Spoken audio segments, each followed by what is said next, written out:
You know, we have to say, you made history here at Collette. You are our first female CEO in the company. It's been 106 years. You are the first female CEO. How does that feel? And how important is that role to you? It feels amazing. It's important for people to see female leaders driving change, leading organizations, driving strategy. Hopefully, it empowers other females and other leaders in the organization that sky's the limit.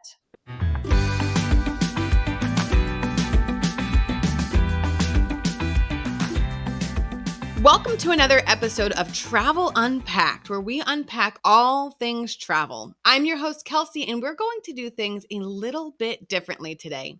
Nicole is in Disney with her family, and Josh is wrapping up his trip in New Orleans. We will hear all about their adventures on our next episode, but that means I get our guest all to myself. And I am absolutely thrilled because I have fangirled over this guest for the last decade. It's March, and as you know, it's Women's History Month. So I am chatting with a woman who has travel in her blood, a natural-born leader, and actually made history right here at Collette. I am thrilled to introduce Jaclyn Leibl-Cote, President and CEO of Collette. Jaclyn, welcome. Thank you so much for joining me today. Good morning, Kelsey. I'm so excited to be here with you on this wonderful Friday. I'm so excited about this chat, and I'm also just very excited that it's Friday. Jaclyn, let's just jump right in and talk about how you got into travel. I know Collette is a family-owned business, so there's definitely that generational link, but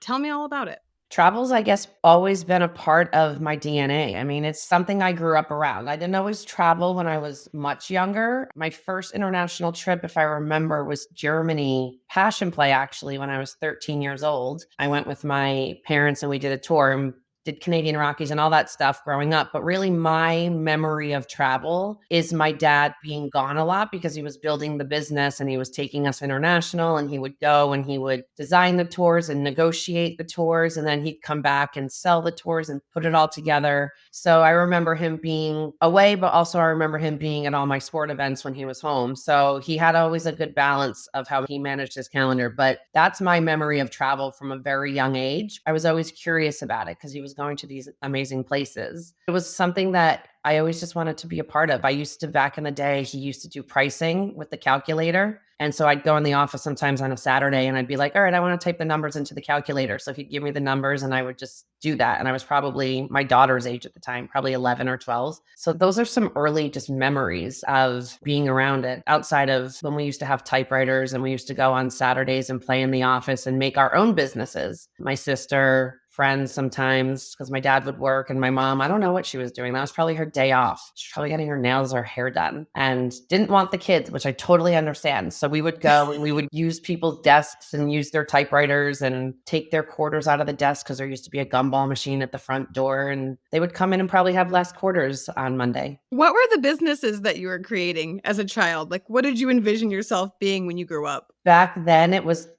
making bracelets, and we're going to sell whatever jelly bracelets on like the mainstream market. There was no easy way. There was no YouTube back then to even try to put something out there. This was just all imaginary. This is when we used our imagination. I can just envision you, Jaclyn, though, like, here's the bracelet. Here's our strategy about how we're going to push it out to the market. All of the kids under 12 are going to be wearing it because they're in our main demographic. The blue is in.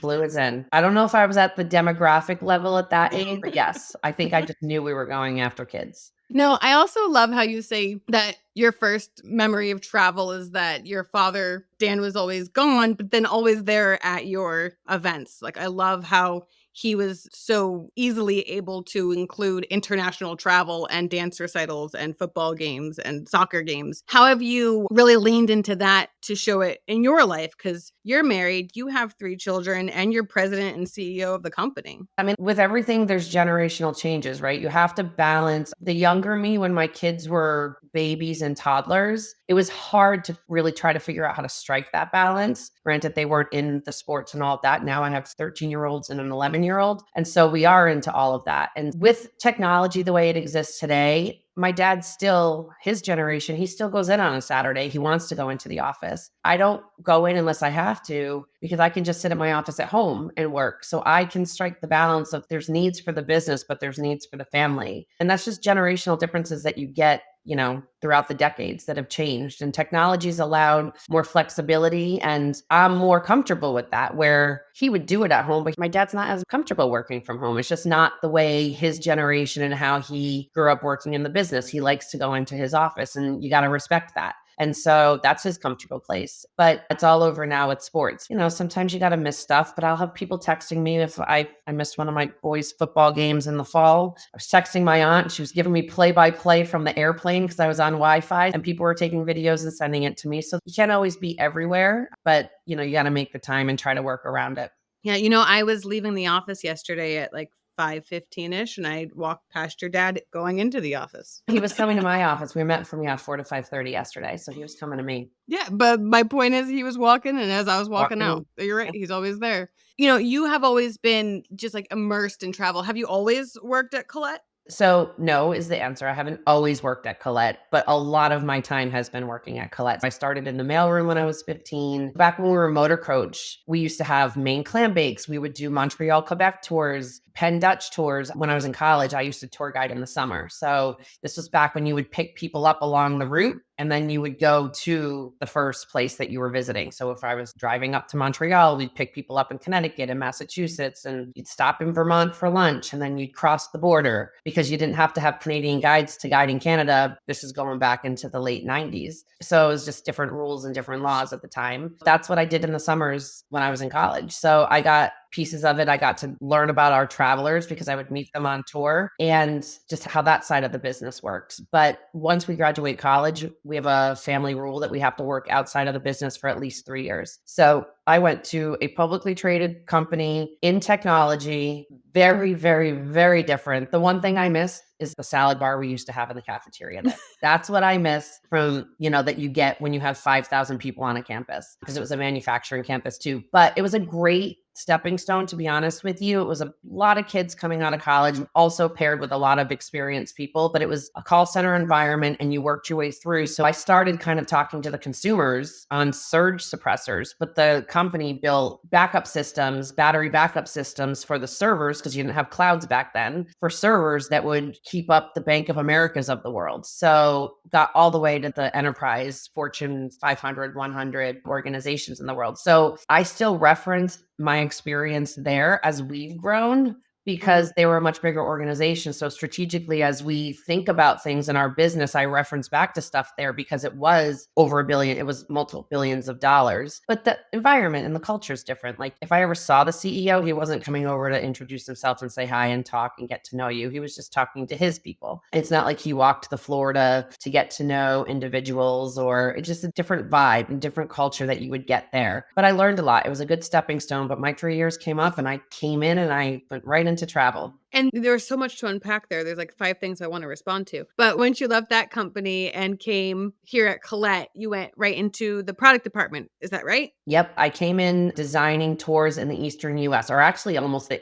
entire United States. It was a big region at the time. And so, but back then, again, we were smaller. I was the designer. I was the person who would vet all the suppliers and who we would use. I would go out and I would negotiate, and then I would come back and I'd put the pricing together and tour bundle. So now that's split up into multiple teams and roles, which is the right move over time. As technologies advance, we're more sophisticated with things. So that also gave me, though, because I came in when I did, and it was the way it was structured back then, I know 4 or 5 different team functions of how the product goes to market and all that goes into it. And then I got to, buy Australia, New Zealand. So that was great. I loved going over there because our buying season, as you know, we're in the process of buying 2025 right now into 2026. But I would go there in January and February and I'd miss winter here, but it'd be summer there. So I loved it. I would go for 3 weeks at a time and I get some nice weather. It's not like you're relaxing when you're there. It's work and you're on the go. But yeah, I wasn't complaining about the temperatures. It was great because that was a big product for us. And now that we have an office in Australia, I get to go back in March. And that's where some of my original roots, I will say, come from. So I have a little space in my heart for it. I know you do.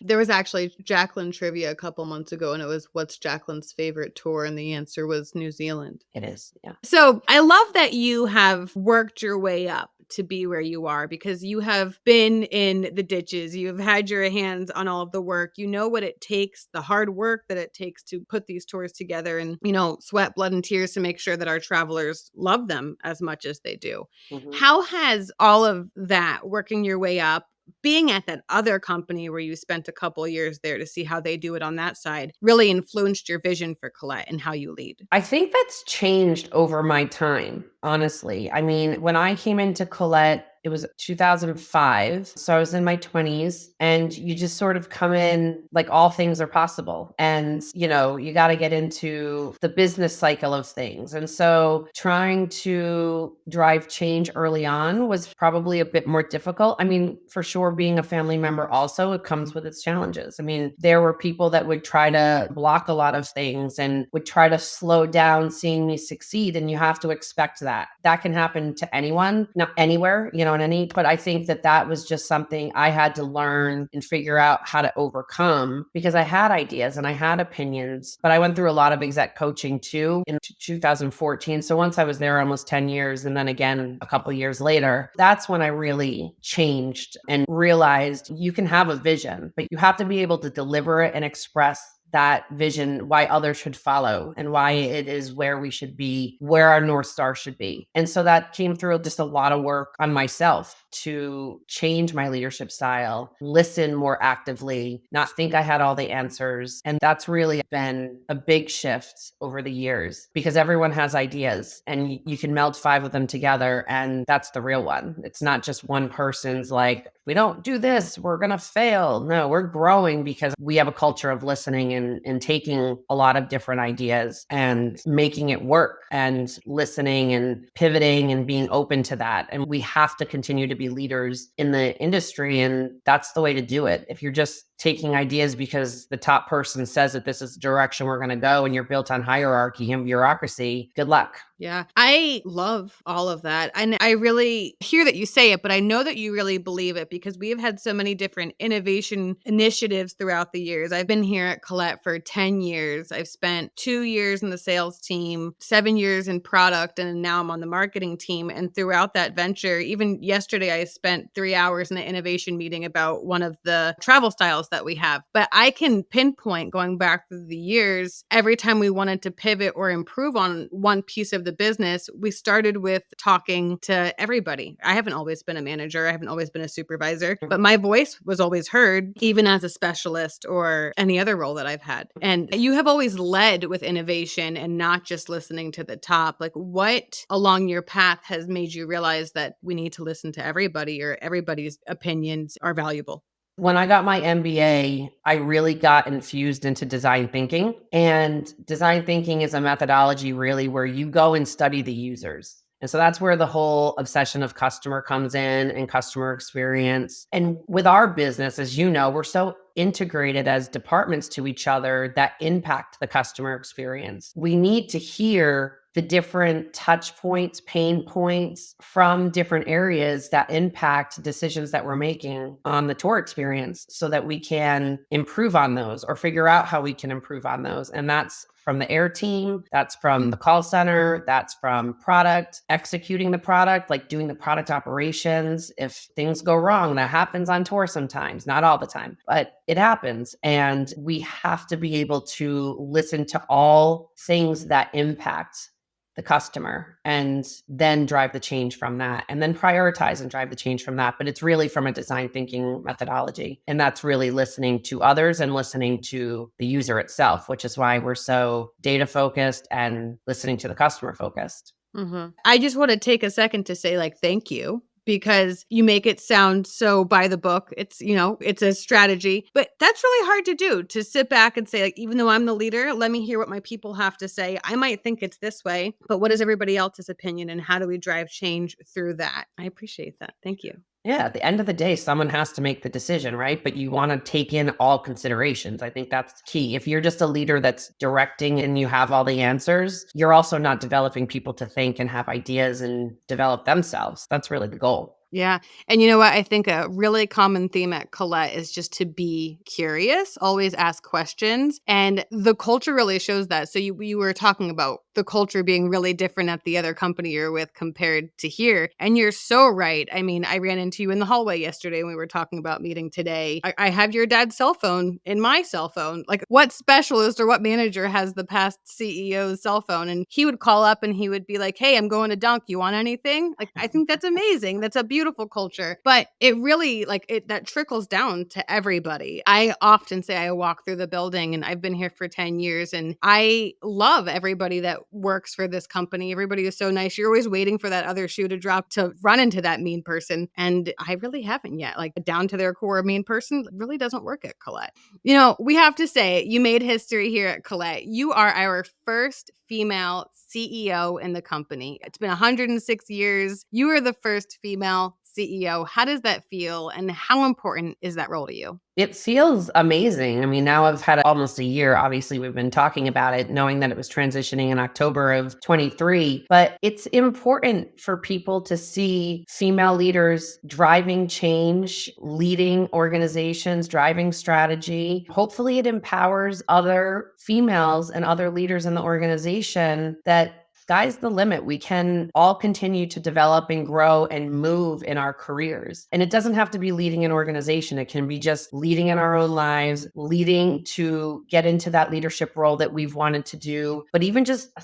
solo contributor can lead differently in their own team. You can be a leader and not want to grow to manage people, but be a strong contributor to how you lead and help others on your team. So I just think that there's hopefully a message or a feeling that people get a sense of that there's opportunity and that there's going to be people that are going to try to hold you back and think that you can't do it. I've had so many people over the years, not within Collette really, outside partners, people that I know, and they'd be like, "You don't really think you're going to be CEO, right?" And I was like, "Yeah, no, I actually, that's what I want to do when the time is right and when I feel ready." And the good thing is my dad is here. We met for an hour and a half yesterday. So there's a lot of constant, like, he hears my points of view and what I'm doing to drive the business, and I'm hearing his historic point of view or just how he might think of a situation differently. And I can take that into consideration. No, I didn't think about that. You know, he's got 33 years of CEO experience. Like, I have that to help me grow and develop in this role. So it takes a village. And so this isn't me on my own having gotten here. This is building a team of strong leaders around me and changing myself over time. Like I said, building self-awareness. How do you drive people to want to follow you into the ends of the earth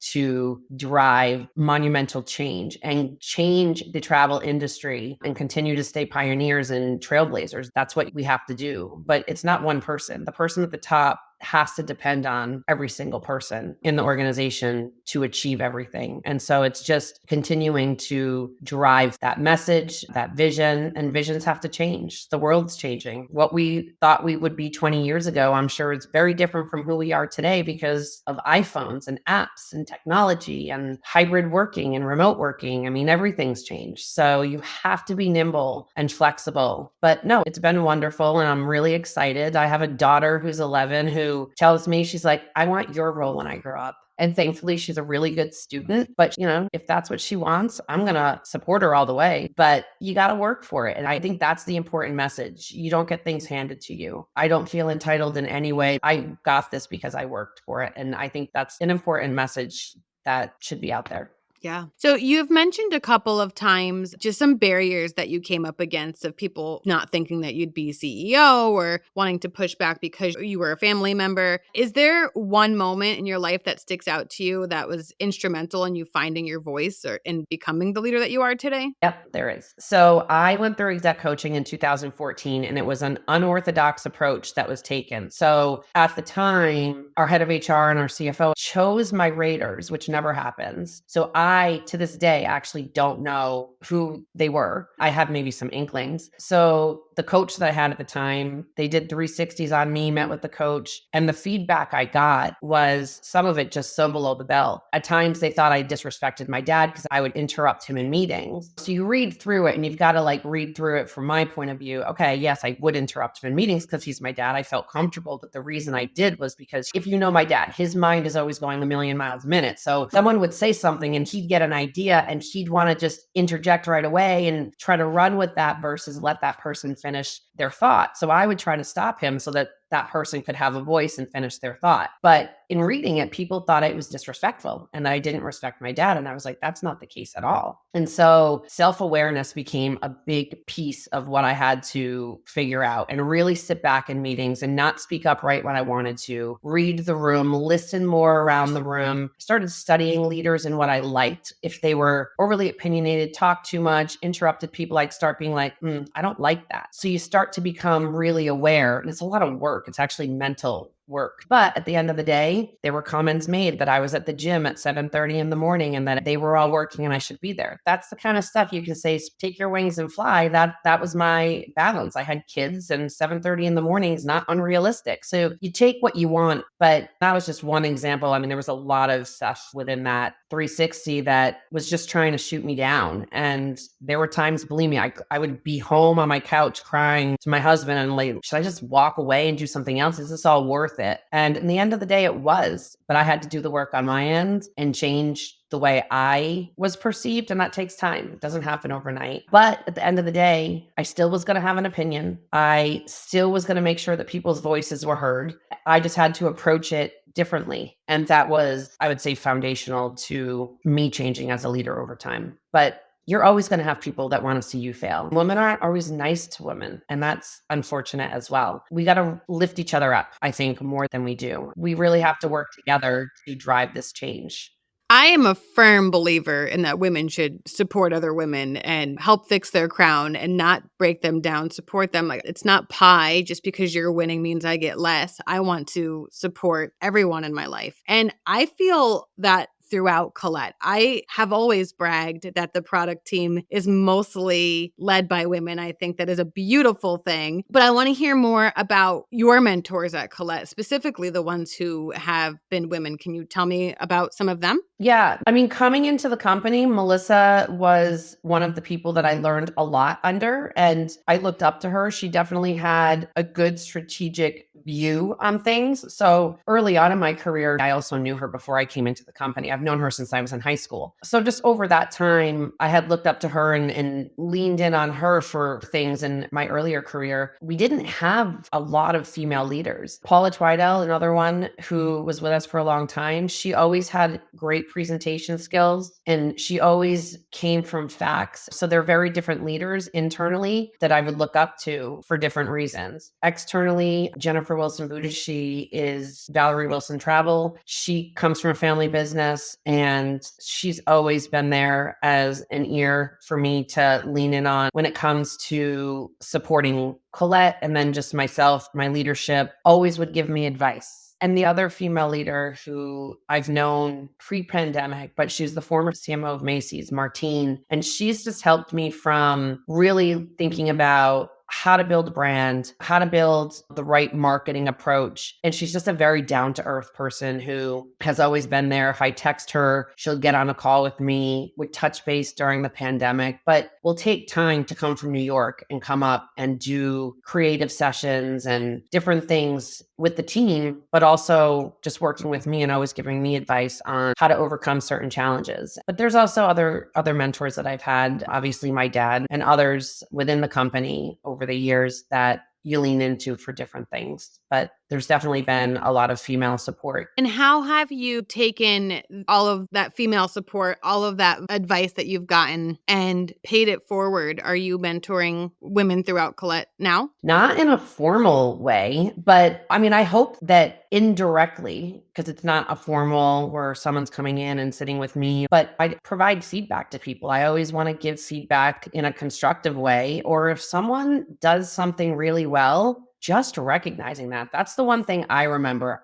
I used to be so fearful of getting up in public speaking and doing presentations. Like I hated it in my younger years. You'd get off the stage and then people would walk by and they wouldn't even be like, great job, even if I didn't do a great job, just to like build that confidence. That's something I remember. And so I know what it takes to get up and speak in front of people. I always will make sure to be like, you crushed it. You did a great job. You know, you got to build people up. You have to let them know you heard them. And I think that's important. And I just think building relationships, being real, like you see me. I mean, I talk to people all the time. I come into the marketing department, steal some pretzels from Josh's desk, but I go through and talk to people, you know, and I think that's important. You got to stay grounded. You got to know who your people are and who your team is and get them to know that you're just like them. And that if, you know what, if there's an issue, they can come to you and they can come to me and they can let me know. If they're not feeling heard, come to me and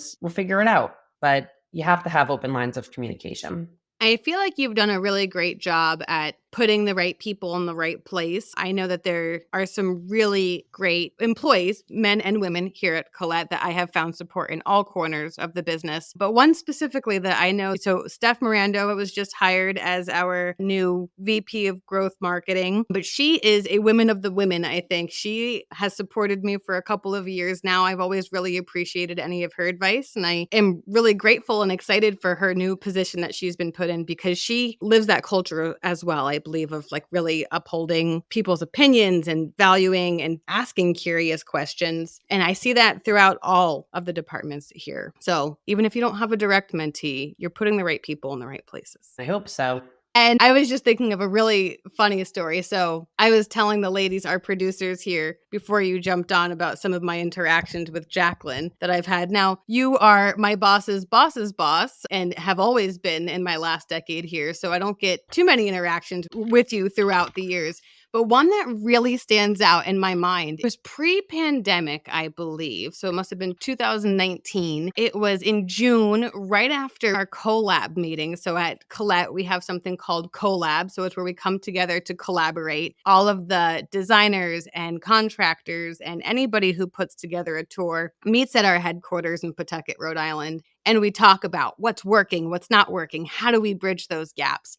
And these are all day meetings followed up by dinners and cocktail meetings just so we can get to know each other. And we had gone to the restaurant after an all day meeting. I was in a blazer and I was in the bathroom just like freshening up a bit just because, you know, we were in all day meetings. It was June. It was a little hot. I was giving myself a little bird bath in the sink. And all of a sudden I heard a stall open up behind me and it was Jaclyn. And I was like, oh, great. I'm sitting here washing myself in front of, you know, Madam President at the time. So embarrassed. And you were like, oh, here's some perfume. And you like dug to the bottom of your bag and you handed me this little travel size perfume instead of like, you know, giving me a little judgmental look that I was bathing in the bathroom in this public facility. You helped out. And, you know, maybe you knew who I was. You definitely knew who I was. Yes. But like, you know, you were my boss's boss's boss and you just so nicely handed me your perfume. But that's the culture here. And it's not like just because you're president at the time, Madam President was here, I should be embarrassed. No, like you reached out to help me. And you probably smelled really good after that. And yes, for those listening, Jaclyn always smells divine. I don't know what you wear, but I love that perfume. What is it? I don't know. I have all different ones, but I've always been my sister. This is not a joke, but my sister used to always take my scarves and smell them because, you know, your scarf goes around your neck and I would always wear different color scarves, so pashminas, whatever. And she would take them and smell them because of my perfume. But I have cousins and it's so funny that you say that because I get told that all the time. It's so weird. I don't know. Do you remember that? Do you remember me bathing in the sink at a restaurant? No. Was that true? No, I think we were at a loft in the rooftop bar. I don't remember. I was warm. It was June. I was in a blazer. I mean, if I do that stuff all the time. You see, exactly. It's natural. It's second nature to you. But I really think that feeds into the culture here. Like, as I mentioned before, there isn't one leader here at Collette that intimidates me. Like, yes, everybody I have a lot of respect for. Maybe Jeff Roy scares me a little bit, but everybody else is just really down to earth. Like, who has a story like that with their CEO? And it feeds into our culture. So our values here are be happy, be trailblazers, be the legacy, and be responsible. And Collette really values those values, and it's easily seen. I agree. I like those values. I like them too. So let's talk about being responsible. So Colette's philosophy on giving back to our own community as well as the world where we send travelers to. Can you talk a little bit about the Collette Foundation? Yes. So the Collette Foundation, it's actually a really cool story because me and the product team at the time, we actually did a product retreat to Peru. And when we were out there, we were going to go visit an Andean village. And so we were going to meet some kids in the village and they were in school. So we had school supplies, bringing them things that we were going to be dropping off, backpacks, those sorts of things. And it was such a moving experience that after that trip, my dad was like, we need to be doing more. Like we can, and my grandfather, my grandmother, my dad, they've always had as part of their DNA, always would give back, whether it was to kids in the neighborhood back when my dad and their kids were growing up, they always would give back and make sure that people were taken care of. So coming off of that Peru trip, that's where the Collette Foundation actually was birthed because it was so impactful and it really moved all of us. But my dad was like, we need to be doing more. And so we started to fund it and really launch that program and spread it through the organization. And so we give our employees 4 hours a month to go out and make impact in their community. You know, whether it's something that we put together through Collette, where teams are getting together and going to the food bank or doing different things, but there are people who give back in their own communities as well. And that's personal to them. And so people have 4 paid hours a month to go out and to give back and drive impact. I mean, it's really important. And I know everyone's busy, but so many people need help as well. And so to really get out there and to drive change is just important and make the time. We'll get the work done, but go out and do work that will be fulfilling personally and impact so many others as well. So I just think we all need to realize the impact that we can make. And I think companies in Collette, but others as well, I mean, the more we can infuse that mindset into our culture and be leaders in doing that and get out ourselves and do that, I think it's just important. I donate blood every 8 weeks. I would do that.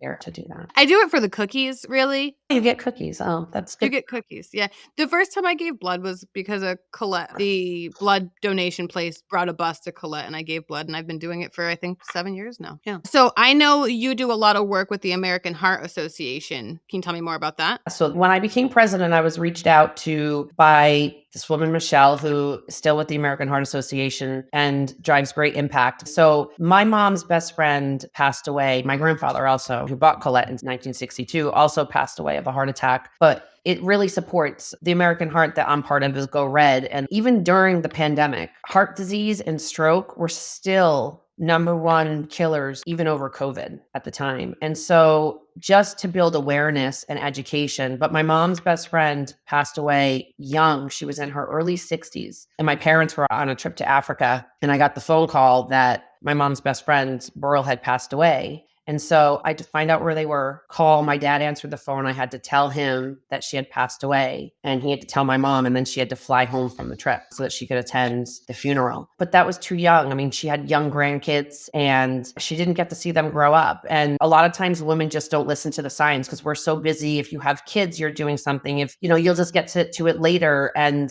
we don't listen to the signs that our bodies are giving us sometimes. And so it's really to build awareness around listening to our bodies, making sure we're getting regular checkups, being, smarter with our health, with our exercise, with our diet, and trying to lessen impact that this has on individuals. Some will survive and some won't, but it doesn't just impact that individual. It impacts families and siblings and grandkids. And it's something that I feel passionately that we have to continue to build awareness around so that it can hopefully impact less and people can live good, healthy lives. I'm glad you're giving back to that. You've shared a lot with me today about where you were, how you've gotten to where you are now. If you could give one piece of advice to women in the travel industry or just business in general, what would it be? Advice that I would give to women that I think I've learned over time is stay humble, stay true to your roots, It's always important. And don't let success drive your outcome. Don't let success change who you are. Vulnerability is a really good thing. To think that you have to have all the answers, it's only going to set you up for failure, and it's only going to put walls up, because then you're not going to be asking for more ideas and more perspectives. I think that's probably some of the biggest advice I would give. I always say to people, leave your ego at the door. I don't want it here. It has no place here. We don't need egos to come into the building. It's not going to help us grow because one person's trying to shine on their own. And I think that that's the advice I would give.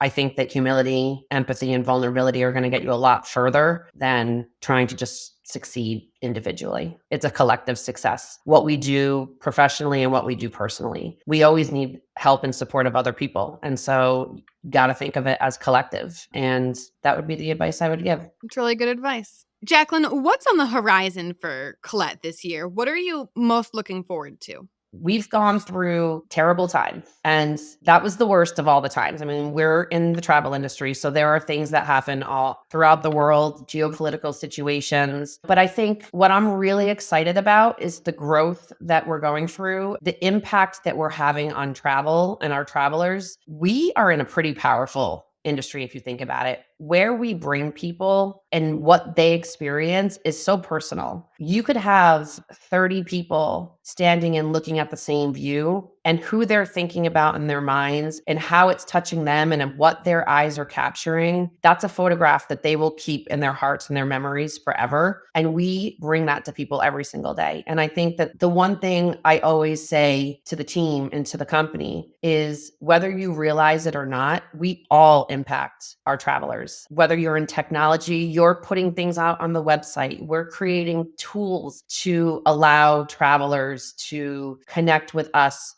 self-service tools so they can get excited and know what they need to pack for their vacation. So you don't always have to directly talk to the traveler, but we all impact the traveler and the experience. And I think that that's just something so important to remember, so that when we show up to work every day, we're putting that cap on. But to me, I'm really excited about our small group explorations. I'm really excited about the new destinations in which we're traveling to that our travelers will get to experience. Thailand, Japan, obviously we've had that, but these are the places that people are traveling to, and they will move you. But part of travel is also going to not judge, right? You're going to learn the way different cultures live and how different cultures exist. And to be able to do that, you get to come home and continue to be you. But I think you're a different version of you because you've connected to other people in a different way. And I think that that's pretty powerful if you think about it, what we really get to do and what we allow others to do. And they choose us to do that. I mean, people choose Collette to go on their 50th wedding anniversary, to do their 60th birthday party or their 70th birthday, bringing friends, bringing families, bringing grandkids. And they choose to go with Collette to have that experience and to connect with other people. And I think that that's just really powerful. Well, Jaclyn, we have talked about so much today and truly unpacked some great stuff for Women's History Month. Thank you so much for coming on to chat. We really appreciate it. We value you as our leader, and happy Women's History Month. Kelsey, it's been so much fun. Thank you so much. And my last question for you is, when will I get my own office? Yeah, we're going to have to work on that. We'll work on that. You heard it here, folks. Kelsey Marchetti is going to get her own office. Closet. That's fine. On Travel Unpacked, we always end the episode with one little hot tip of what not to forget to pack. And so for today's episode, do not forget to pack your sense of curiosity and wonder for what's coming up next. Thank you, listeners, so much for tuning in today. Please make sure you subscribe to Travel Unpacked wherever you get your podcasts, and leave a review for us when you listen, because it really helps us out. And we'll see you on the next episode.